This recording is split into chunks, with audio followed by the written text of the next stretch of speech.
Hello everyone and welcome back to Soren Review. And today we're going to be reviewing the second Atlanta race for the 2022 NASCAR Cup Series season. What a crazy race. This race had a lot. It had controversy, it had wrecks, it had great racing, and it had a lot. And I want to talk about it, and I want to talk about just everything because this race had a lot to talk about. First, let's talk about the winner, Chase Elliott. He won from the pole, though we didn't have qualifying or practice due to rain. Chase Elliott won. He also won stage one. He won stage two. So a very dominant win for Chase Elliott. However, in between stuff, I would say was not so dominant for Chase Elliott, as he wasn't the only fast car out there. It was just really chaotic. We had a lot of wrecks, but that was known for Atlanta. But unlike the Xfinity race, the pack actually stayed together, and I think that has a lot to do to the way the package for the cars are compared to the Xfinity cars. They do differ in that. So I want to talk about the top finishers early because then I want to go through the race itself. So the results will come up here. Chase Elliott wins. He wins the race over Ross Chastain, and it ends under caution.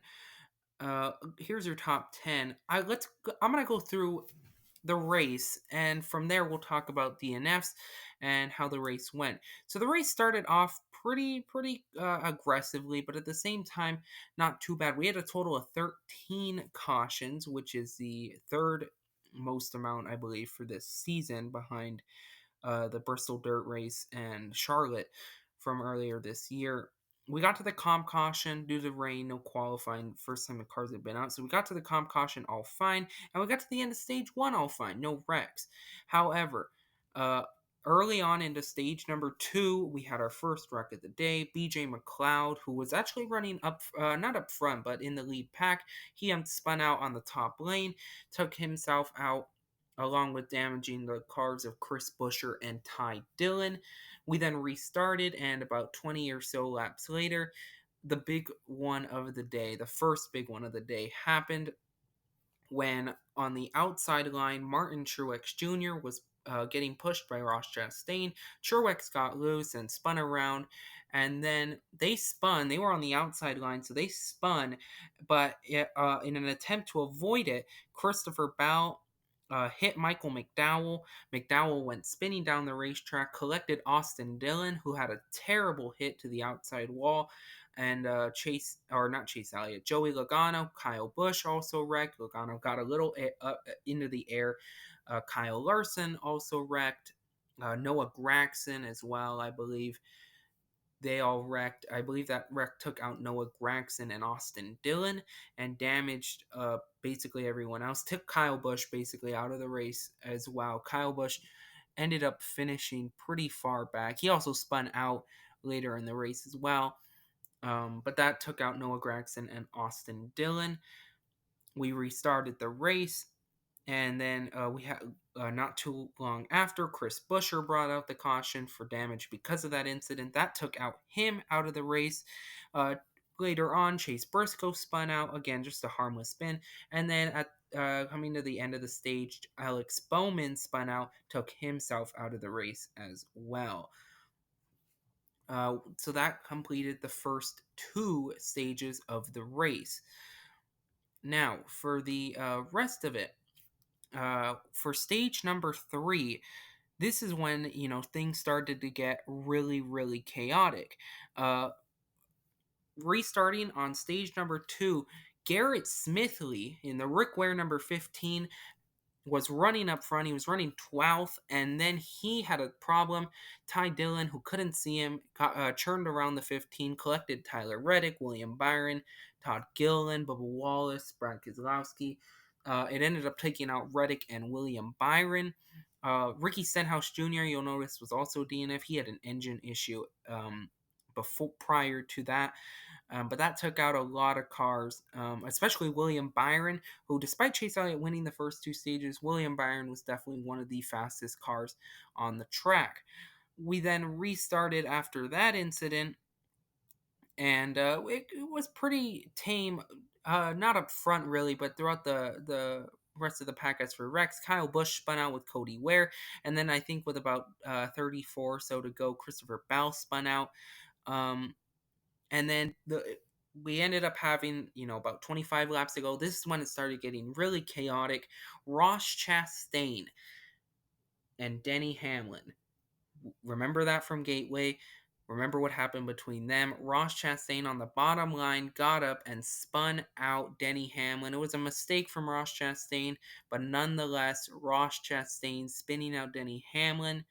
Just Ross Chastain being aggressive. And, I'm not going to talk about it too much, but a lot of controversy on whether Ross Chastain, he is an aggressive driver, he's a talented driver.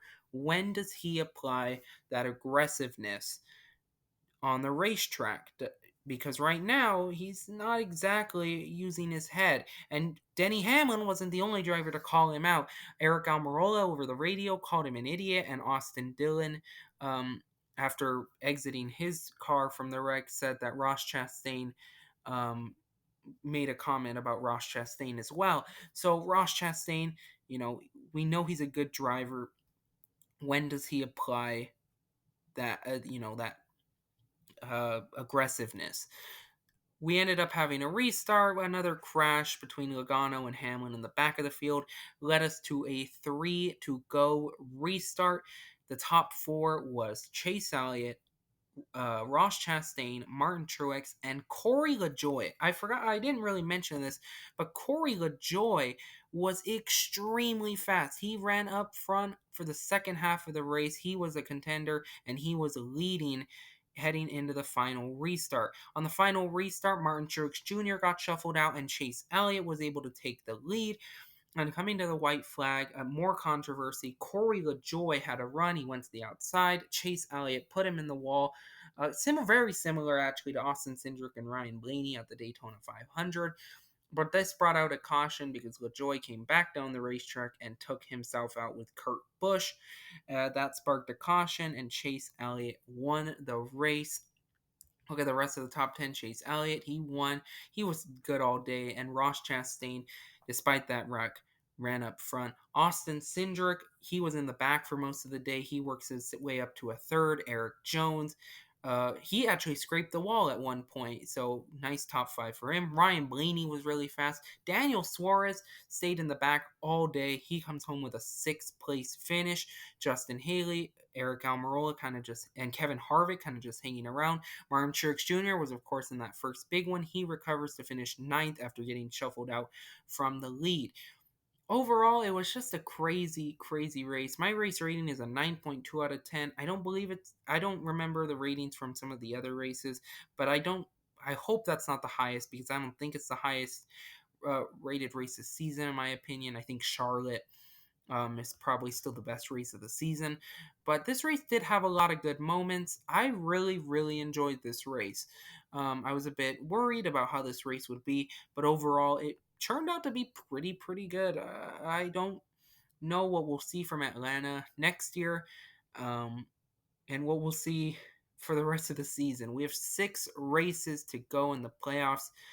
With Chase Elliott winning, I believe it's like 18 points separate Christopher Bell and Kevin Harvick. So nothing really else changed. But we have 6 tracks left. We go to New Hampshire. Who knows what that's going to be like? Pocono, the Indy Road Course, Michigan, Richmond, Watkins Glen, and Daytona. It is going to be crazy. And it's actually 7 races until the playoffs. But it's going to be crazy. What is going to happen? Who knows? We'll see what ends up happening. Remember, you can use code SOREN72 to get free shipping on all orders $30 or more when you use that code at checkout at Circle B Diecast. Next gen cars are coming soon. Also, follow me on Twitter if you want at Review Soren. Thank you so much for watching, everyone. It's been a great season so far, and I'm excited to see what comes up next. Thank you so much for watching, everyone, and goodbye. Quick little edit here. Turns out that Martin Truex Jr. and Kevin Harvick did not finish in the top 10 after reviewing the tape.